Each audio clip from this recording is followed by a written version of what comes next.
Assalamu alaikum, peace be with you. Alaikum salam wa rahmatullahi wa barakatuh. Now, what did you just say? You said something in Arabic. What's that all about? That's peace be upon to you also. Yeah, that's with the greeting of all the And prophets. the mercy of Allah. And the mercy of God, huh? Mercy of God. Now, we're at a place where they're talking about the most misunderstood way of life in the world, Islam. You're at this journey of faith. Tell us a little bit about it. This is the third conference, the third year that they're having this conference, Journey of Faith. And the idea is to get the knowledge out there to the Muslims and even non-Muslims. Get the knowledge and get an understanding of Islam and benefit. Now, I heard that the non-Muslims, the not yet Muslims, they get in free, they get free food, they get hospitality. Is this true? You get the best hospitality.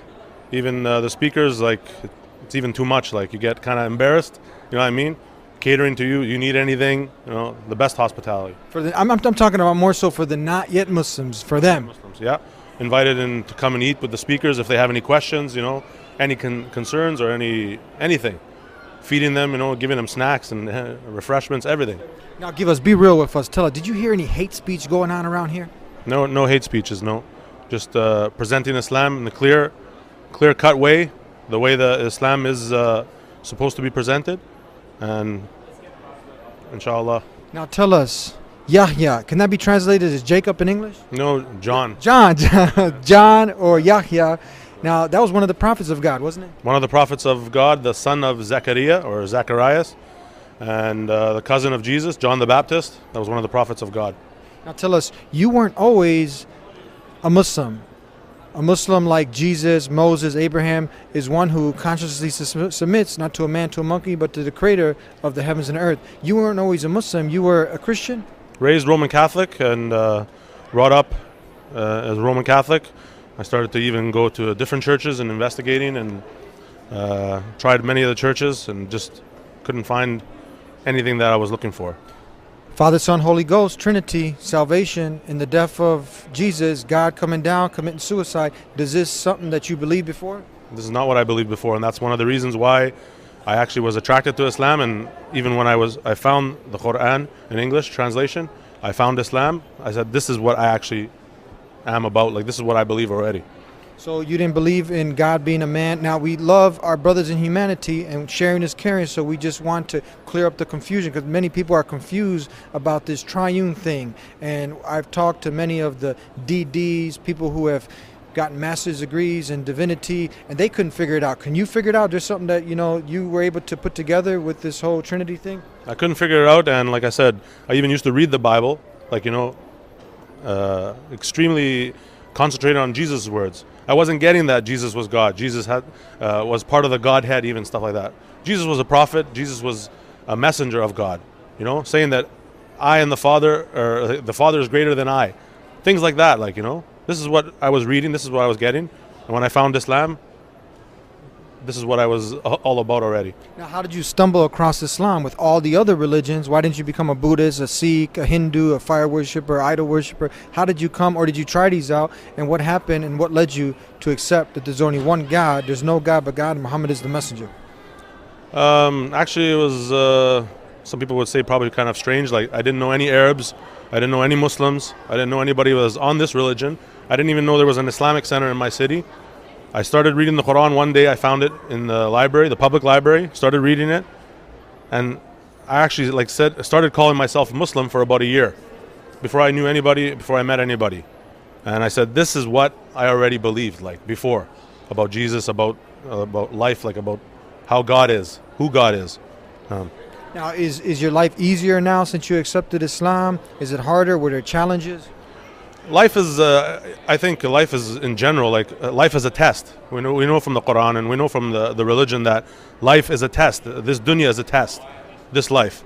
But you find something now, for me personally, I found something now. I found a meaning of life. I found a purpose in life. Why am I here? And I found an end, like an end to the journey. That after we leave this life, it's not just all about, like, you know, going to the dust, as some people might say, or even reincarnation and all. No, there is a final abode, or a final journey that you're coming to. Everything, this cup is in sincere submission to the one who created it, because it's following the rules of gravity. By definition, this is how we can say that Islam has been here since the very beginning of time. Anywhere the Muslims went to, people embrace Islam in masses, countries, nations. And this is something that is amazing, never happened on the face of earth. When people saw a practical way of life, of being truthful, being honest, making sense of everything that they do. They worship and they buy and sell. I am not afraid to stand alone. I am not afraid to stand alone. If Allah's by my side, I am not afraid to stand alone. I am not afraid to stand alone. If Allah's by my side, I am not afraid to stand alone. I am not afraid to stand alone. If Allah's by my side, I am not afraid to stand alone.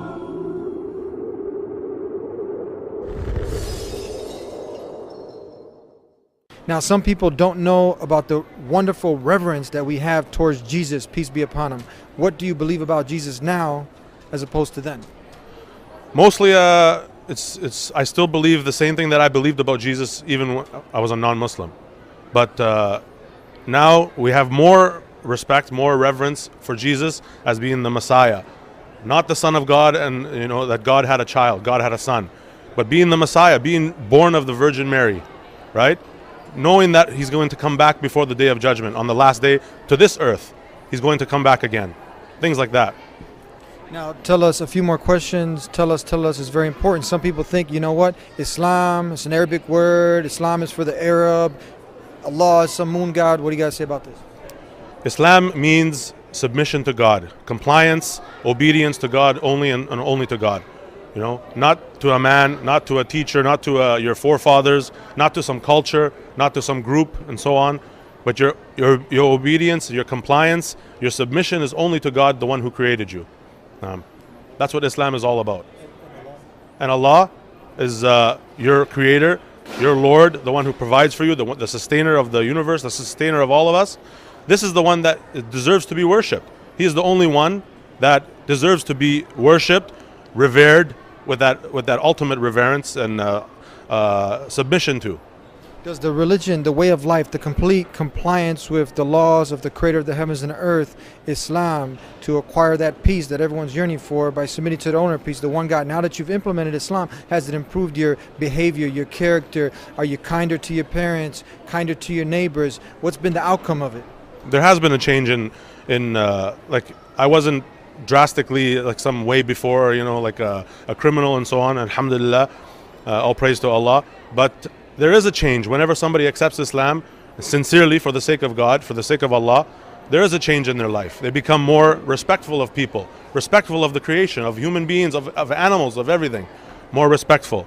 And there is that change. And anybody who accepts Islam, and this is my advice to everyone, that when they do accept Islam, they will see a change. It may not happen overnight. It may not happen even within days or weeks, but gradually there will be a change in the person's life. For people that feel that Islam is synonymous with terrorism, what do you got to say? Islam cannot be synonymous with terrorism.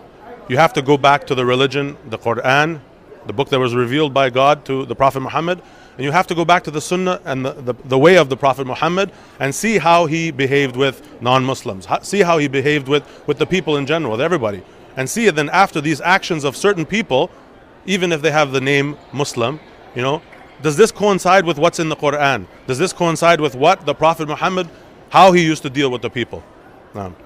So is it safe to say that Islam condemns killing innocent women, children, has nothing to do with events such as 9/11, 7/7, and all these other things that the people, they see it on the media and they start to link it back to Islam?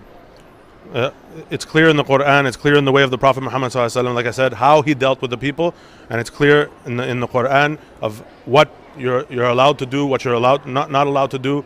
Like, innocent people are not to be killed, and it's specifically the Prophet Muhammad ﷺ gave instructions and warned against that.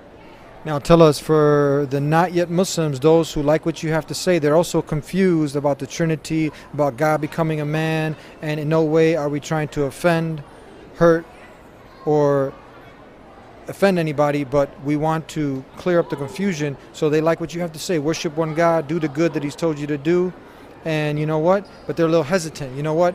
You're American, you are Christian, and they can relate to you. what would you have to tell them? A good piece of advice.